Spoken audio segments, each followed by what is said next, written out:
Hello everyone, स्वागत है आपका हमारे यूट्यूब चैनल में। और आज हम अपना लेक्चर नंबर 3 लेकर के आए हैं सॉलिड स्टेट का। और इसमें हम पढ़ने वाले हैं क्लासिफिकेशन ऑफ क्रिस्टलाइन सॉलिड। हमने क्रिस्टलाइन सॉलिड का इंट्रोडक्शन का वीडियो देख लिया है, साथ में हमने ये देख लिया है कि भाई क्रिस्टलाइन सॉलिड्स हमारे क्या होते हैं, राइट। इनके हमने करेक्टरिस्टिक्स पढ़ ली है। आज हम पढ़ेंगे कि क्रिस्टलाइन सॉलिड कितने प्रकार के होते हैं। देखो, एक चीज तो आपने देखी होगी कि जितने भी हमारे सॉलिड होते हैं, राइट, ये किससे मिलकर के बने होते हैं? ये बने होते हैं कॉन्स्टिट्यूएंट पार्टिकल से मिलकर के बने हुए होते हैं, राइट। अब ये जो कॉन्स्टिट्यूएंट पार्टिकल्स होते हैं, ये क्या हो सकते हैं? मेरे आयंस हो सकते हैं, मेरे एटम हो सकते हैं, और मेरे मॉलिक्यूल भी हो सकते हैं।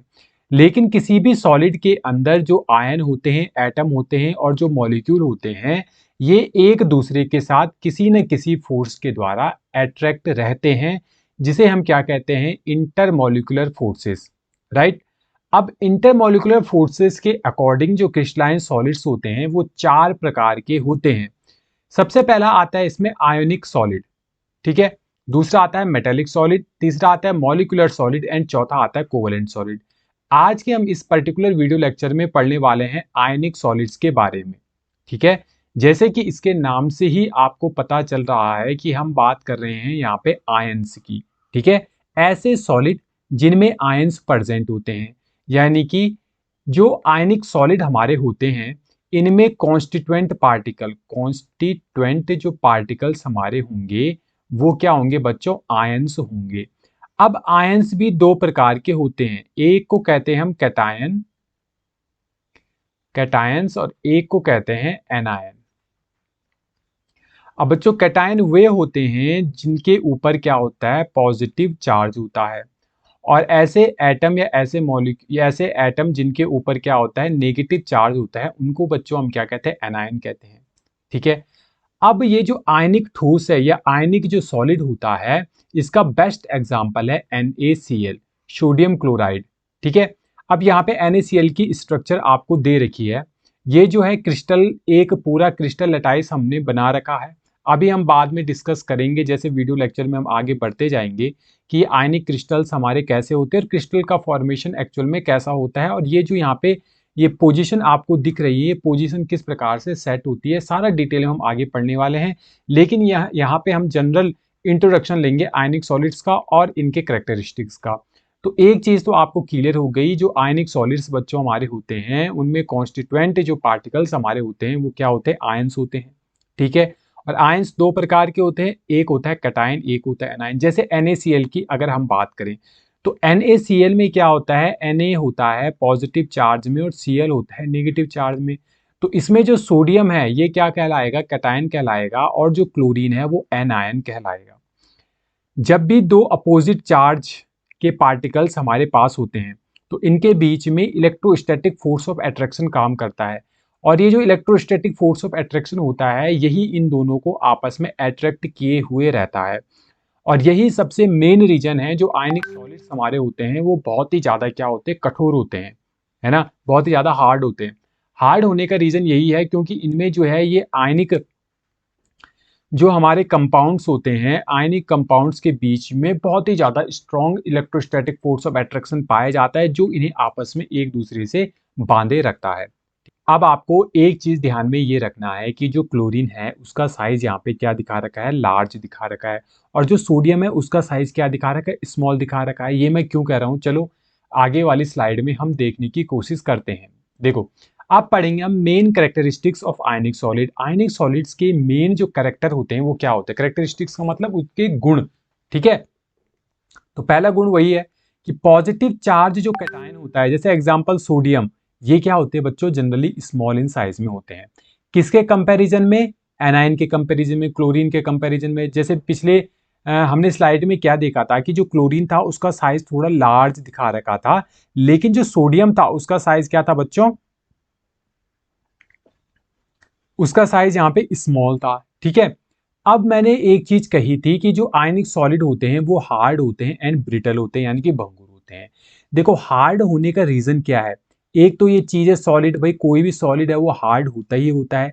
लेकिन जब आयंस होते हैं, यानी कि दो opposite charge, positive and negative, इनके बीच में एक बहुत ही ज़्यादा स्ट्रॉन्ग अट्रैक्शन फोर्स काम करता है, जिसको इलेक्ट्रोस्टैटिक फोर्स ऑफ अट्रैक्शन कहते हैं। और ये इतना ज़्यादा स्ट्रॉन्ग होता है कि ये जो हमारे सॉलिड्स होते हैं, यानी कि ये जो कॉन्स्टिट्यूएंट पार्टिकल्स होते हैं, कैटायन एंड एनायन, इनको बहुत ही ज़्यादा स्ट्रॉन्ग तरीके से आपस में जोड़े रखता है, जिसके कारण हमारे आयनिक सॉलिड्स क्या होते हैं बच्चों, हार्ड होते हैं। ठीक है, इसका रीजन यही है, strong electrostatic force of attraction between ions. तीसरी कैरेक्टरिस्टिक्स अगर हम पढ़ें तो आयंस के ऊपर जो चार्ज होते हैं, यानी कि जो पॉजिटिव और नेगेटिव चार्ज होते हैं, तथा उनका जो अरेंजमेंट होता है ना पूरे क्रिस्टल के अंदर, जो क्रिस्टल स्ट्रक्चर मैंने पहले आपको दिखाई थी, वो बैलेंस्ड होता है। यानी कि जितने इसके पास पॉजिटिव चार्ज होंगे उतने ही क्या होंगे, नेगेटिव चार्ज होंगे। अगर मान लेते हैं कि मेरे पास कोई क्रिस्टल है, उसके पास क्या है, 10 पॉजिटिव चार्ज यानी कि 10 कैटायन है, तो एनायन की संख्या भी क्या होगी बच्चों, यहाँ पे 10 ही होगी। और इनका जो अरेंजमेंट होगा ना, ऐसा नहीं कर सकते हैं आप कि माना यहाँ पे आपने सोडियम रख दिया और यहाँ पे क्या रख दिया आपने, क्लोराइड आयन रख दिया, तो अब आपकी मर्जी आई तो आपने फिर यहाँ पे सोडियम रख दिया पॉजिटिव चार्ज और यहाँ पे नेगेटिव रख दिया। नहीं, इनका जो अरेंजमेंट होता है ना आयंस का, वो बिल्कुल प्रॉपर होता है। इसमें कोई भी हम अपनी मर्जी से इनके आयंस को क्या नहीं कर सकते हैं, बदल नहीं सकते हैं। ये चीज आपको ध्यान में रखनी है।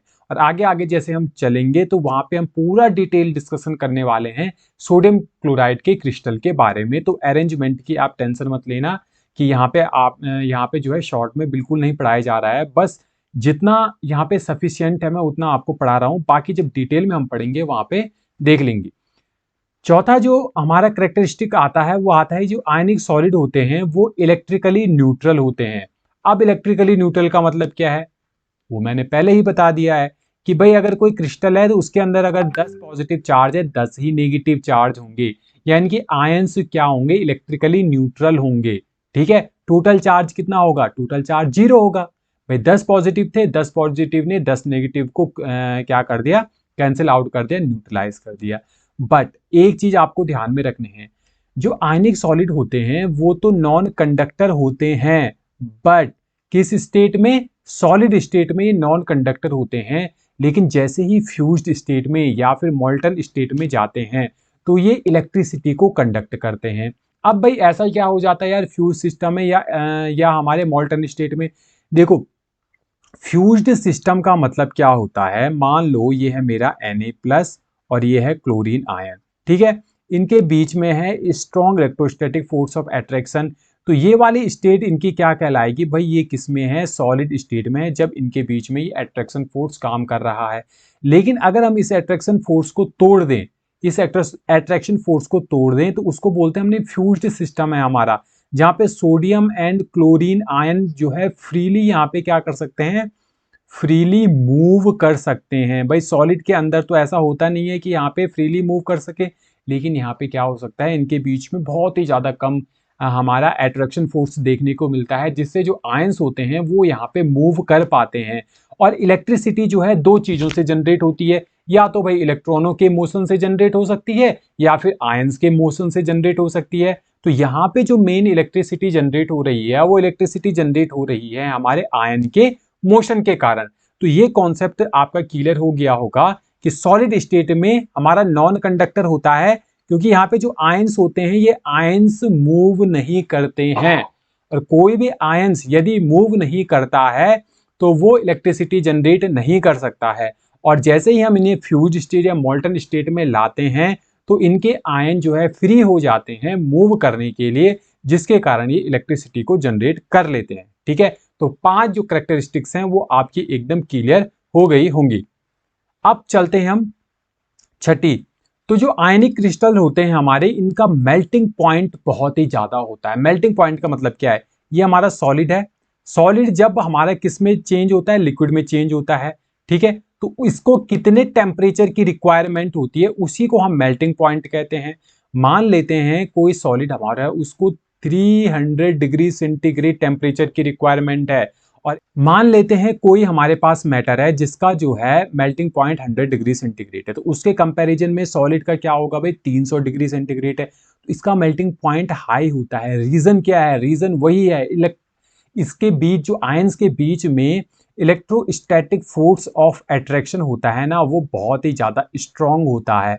अब मान लो ये सॉलिड है, सॉलिड को अगर लिक्विड में आना है तो यहाँ पे ये Na है, Na प्लस है और Cl माइनस है, इनके बीच में बहुत ज़्यादा स्ट्रॉन्ग फोर्स काम कर रहा है। लेकिन लिक्विड में आने के लिए इनको क्या होना पड़ेगा, जहाँ पे ये इतने पास पास थे अब इतने दूर जाना पड़ेगा। भाई लिक्विड का मतलब ही क्या होता है कि यहाँ पे आसानी से जो है, जो आयंस होते हैं, एटम्स होते हैं, वो मूव कर पाते हैं। जैसे वाटर की बात अगर हम करें तो इनके बीच में जो फोर्स होता है, इंटरमोलिकुलर फोर्स ऑफ अट्रैक्शन, वो वीक होता है। तो यहाँ पे हमें इनकी जो attraction force, electrostatic force of attraction है, इसको तोड़ने के लिए हाई एनर्जी की रिक्वायरमेंट होती है। और इसीलिए इनका जो है मेल्टिंग पॉइंट वो क्या होता है, हाई होता है। भाई रीजन एक चीज आप सिंपल सा समझ लो कि आयनिक सॉलिड्स में कॉन्स्टिट्यूएंट पार्टिकल्स आयंस होते हैं और आयंस के बीच में बहुत ही ज्यादा स्ट्रॉन्ग इलेक्ट्रोस्टैटिक फोर्स ऑफ काम करता है, जिसके कारण इनका मेल्टिंग पॉइंट भी बहुत ज्यादा हाई होता है। ठीक है। अब ये जो आयनिक सॉलिड होते हैं ये वाटर में सॉल्युबल होते हैं, जैसे NaCl है, ठीक है, नमक है। अब इसको तुम वाटर में घोलोगे, घुल जाएगा? बिल्कुल घुल जाएगा। भाई नमक के क्रिस्टल अगर आप उठा के देखते हो तो नमक के क्रिस्टल क्या होते हैं बच्चों? ये नमक के क्रिस्टल है, हाथ लगाओगे क्या होते हैं? सॉलिड स्टेट में होते हैं। लेकिन जैसे ही आप पानी में डालोगे ये क्या होते हैं? घुल जाते हैं। ऐसा क्यों होता है? क्योंकि अगर हम वाटर की बात करें तो ये वाटर का मॉलिक्यूल होता है और ये partially negative and partially positive charge इनके पास होता है। तो ऐसे मॉलिक्यूल जिनके पास क्या होते हैं, डाइपोल होता है, जिनके पास क्या होता है बच्चों, डाइपोल होते हैं, यानी कि दो पोल्स जनरेट होते हैं, एक आता है पॉजिटिव, एक आता है नेगेटिव, तो इनको कहते हैं हम पोलार कंपाउंड। क्या कहते हैं? Polar, polar compound. तो आयनिक जो सॉलिड होते हैं हमारे, वो पोलार जो कंपाउंड होते हैं उनमें सॉल्युबल हो जाते हैं, यानी कि जिसमें पोल्स होते हैं। अब ऐसा क्यों होता है? देखो यहाँ पे आया मेरा Na प्लस, ठीक है, Na प्लस आया। अब क्या होगा, यहाँ पे ऑक्सीजन है, इसके पास नेगेटिव चार्ज है, और सॉरी यहाँ पे हाइड्रोजन, यहाँ पे हाइड्रोजन, यहाँ पे पार्सली पॉजिटिव और यहाँ पे पार्सली पॉजिटिव।